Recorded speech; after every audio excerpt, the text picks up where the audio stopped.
ప్రతిదీ కూడా గ్రామ సర్వే చేత చేయించడం వల్ల అక్కడ జరిగే ఒక చిన్న పేర్లు పన్ను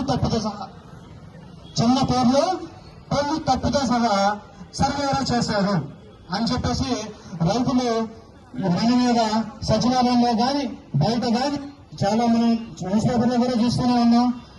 చాలా మంది రైతులు సచివాలయానికి వచ్చి కూడా జిల్లాలో రీసెంట్ గా చూసాం, సచివాలయంలోకి వచ్చి సర్వేను చాలా ఇబ్బంది పెట్టడం జరిగింది.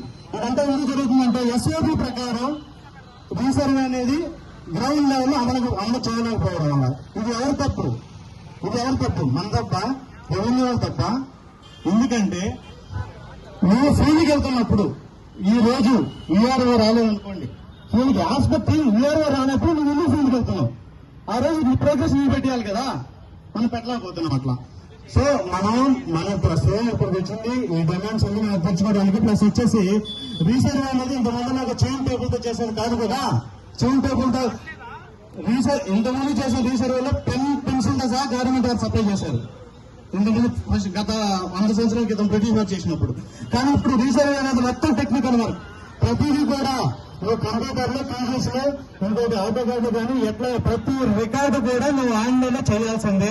కానీ ఆన్లైన్ లో చేయాలంటే కొన్ని దగ్గరతో మనకి ఏమైనా స్టేషనరీ గవర్నమెంట్ ఇస్తుందా అంటే లేదు. నువ్వు మొదటి విడతలో చేసినప్పుడు 15,000 జీతంతో నువ్వు ఒక ల్యాప్టాప్ ఈఎంఐలో తీసుకొని నువ్వు ఈఎంఐలు కడతావా, లేదంటే పెట్రోల్ ఖర్చులకి వాడుకుంటావా, నీ కుటుంబాన్ని పోషించుకుంటావా? అప్పటికి మనం అప్పటి నుంచి పోరాటం చేస్తూనే ఉన్నాం, కానీ ఇంతవరకు దాని ద్వారా ఫలితం రాలేదు. కానీ ఇప్పుడు కూడా మనం ఎందుకు ఇంత నిస్సహాయ స్థితిలో ఉన్నాం?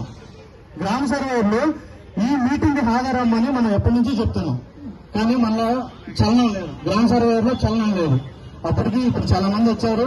ఈ ప్రోగ్రామ్ మనం విజయవంతం చేయాలని కోరుకుంటున్నాం. నెక్స్ట్ వచ్చేసి రేషనలైజేషన్ గురించి మాట్లాడితే 4,722 మంది గ్రామ సర్వేయర్ని సర్ప్లస్ గా ఉంచారు గవర్నమెంట్.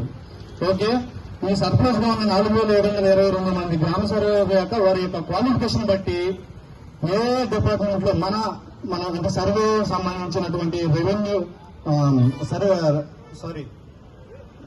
అవసరం ఉంది. రిజిస్ట్రేషన్ స్టాంప్స్ డిపార్ట్మెంట్ కానీ వేరే ఇంజనీరింగ్ డిపార్ట్మెంట్స్, పేఆర్ఎన్ కానీ, పంచాయతీ రాజ్, ప్లస్ వచ్చేసి ఆర్ఎండ్బి, ఇలా ఇరిగేషన్, ఇలా చాలా ఉన్నాయి ఇంజనీరింగ్ డిపార్ట్మెంట్. క్వాలిఫికేషన్ అంతా diploma civil engineer, BTech civil engineer, next MTech ఉన్నాయి టెక్నికల్ క్వాలిఫికేషన్. సో మనకందరినీ సర్ప్లస్ గా 4,722 మంది కూడా మనకు టెక్నికల్ గా ఏదైతే డిపార్ట్మెంట్లు ఉన్నాయో ఈ డిపార్ట్మెంట్ లో కూడా మనం తీసుకునే దానికి మేము గవర్నమెంట్ గారిని కోరుకుంటున్నాం. ఈ అవకాశం ఇచ్చిన మధుబాబు గారికి మరియు గ్రామ సర్వే సంఘం తరఫున అందరికీ కూడా కృతజ్ఞతలు తెలియజేస్తున్నాం.